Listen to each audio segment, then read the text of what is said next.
Hi. There are a few letters that I wrote in one of my books, Womanhood, and one of them is a letter to my woman friend out there, which I would like to read. This one is for you, woman friend. Dear woman, my name is Nosi. It took me so long to write you, even though I wanted to write long ago. It has become challenging to be a woman of our time. Therefore, letters like these are relevant.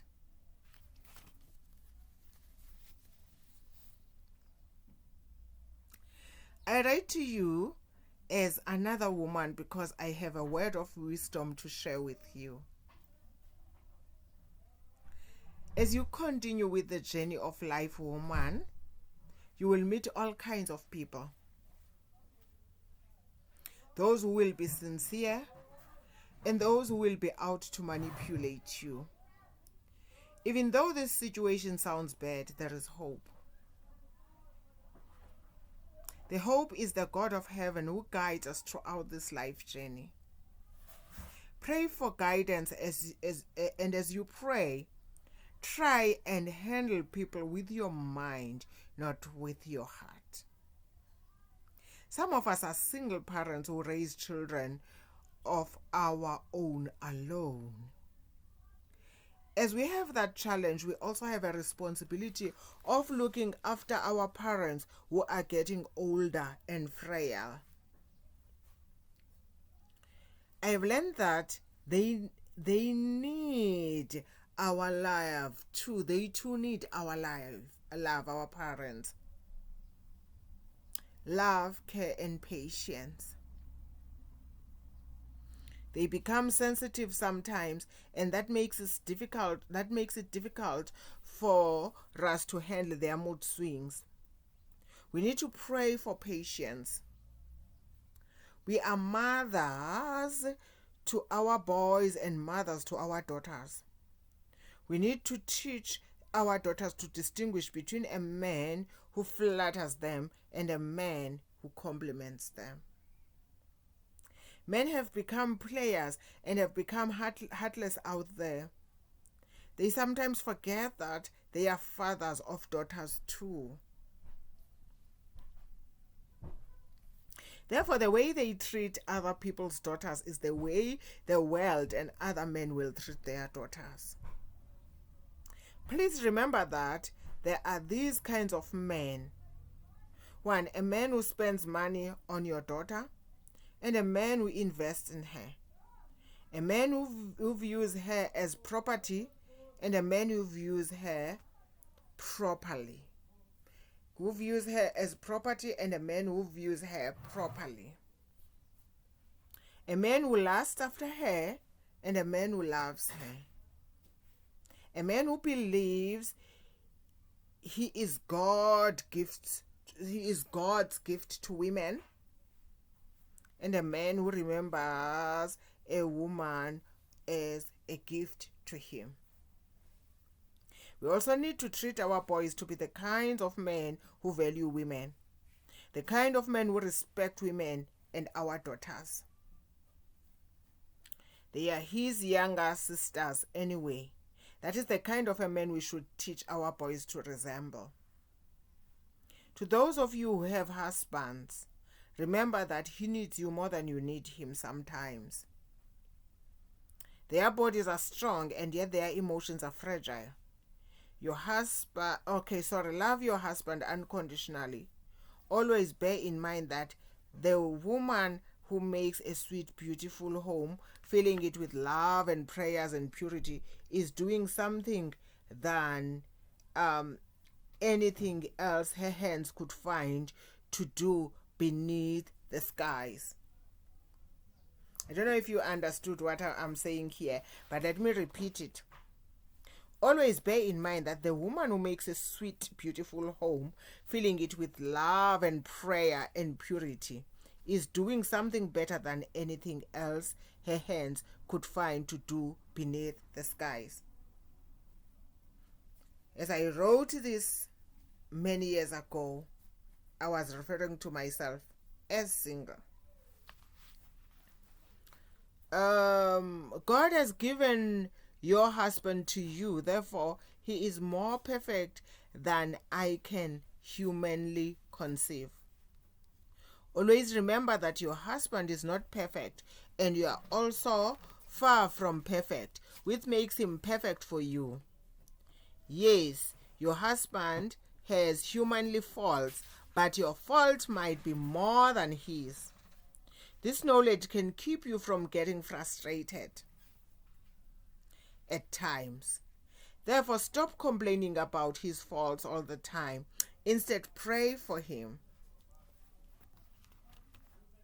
Because he is created by God who knows him better than you.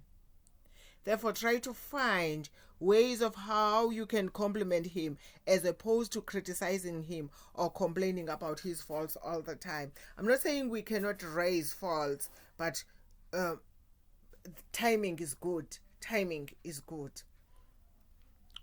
There will be times when you will hear other women talking about their husbands badly. You need to listen, but bear in mind that no matter what you hear from other women about their husbands, your husband has unique qualities from anybody else. Those created by God, the only man who understands him better. Therefore, never get tempted as to speaking badly about your husband to anyone ever. This will tear down your own home and wreck it into pieces that will be difficult to mend.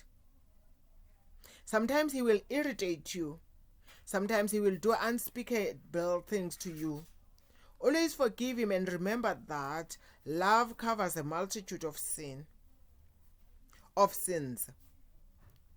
Learn to forgive him and then pray about all the problems you face in your house. Do not underestimate the power of a praying woman. As a woman, always try and dress in a modest way. Maybe in your heart you ask, what is the modest way of dressing? Is it the one that when you look in the mirror after dressing, even your conscience agrees and confirms that the dress code is acceptable? Your dress code should always honor God. If you practice that, I promise you will never go wrong. Always remember to be submissive to your husband. It is the only instruction that God has instructed us to do. He has asked them to love us. That's the only instruction God has given to them about us. But in return, we were asked to be submissive. I will break that one day. I will talk more about that one day, but I'm not talking about it today.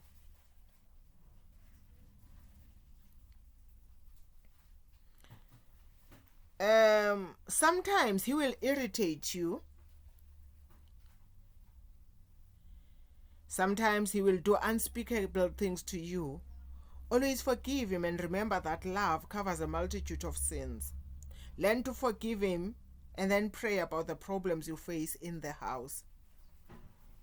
Do not underestimate the power of a praying woman. Okay.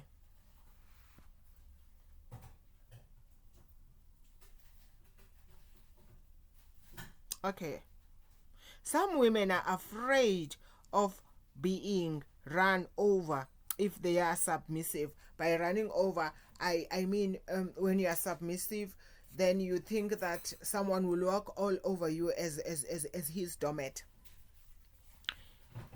But in fact, they will be honored, which could be the saving of a husband or developing things within the husband that you could never achieve on your own. I don't know if I'm clear with this one or it needs to be explained further. When we follow the word of God, we don't need to worry about these things because we know that he will take care of it. 1 Peter 3:5-6. The long and short of it is, if we are submissive and conduct ourselves properly, our husbands will benefit much more than what we could ever do with our words and behavior. Follow the word of God and honor your husband, and you will be blessed for that. We cannot change our husbands, but God can change us. Being submissive to our husbands doesn't diminish us. It brings peace to our home and protect our home, our family home. The relationship between a husband and a wife was designed by God to be intimate, not subject to commands by a spouse. A husband and a wife are partners for life, lovers and best friends. God will deal with them if they treat us badly in any way, or if we treat them badly in any way. So if I, as a wise woman, build her home, I should honor my husband, and I should always remember that my home is the castle, and I am the princess of the castle. The princess of the castle doesn't lie down. She wakes up and makes sure that the castle is safe. You wake up and pray while they are all sleeping. Walk into the castle and command any evil, because you are the princess in that castle. The prince is your husband.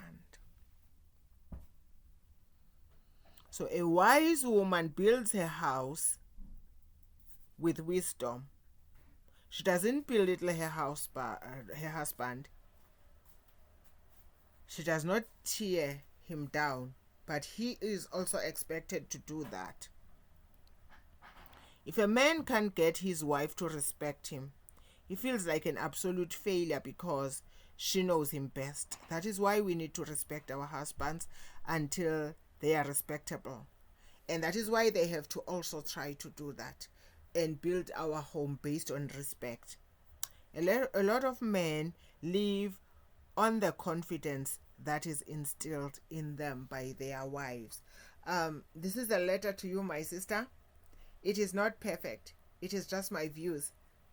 You can take it and you can also have your own opinion. And sometimes we can have our debate. I'm just raising some issues. And I'm just raising some issues that I think they are wisdom. I'm an advocate for gender-based violence. And I would never allow men to walk all over us, to abuse us, to treat us badly, to belittle us. So, even if I share this, I share them so that there is unity in your homes. May God bless you. Bye.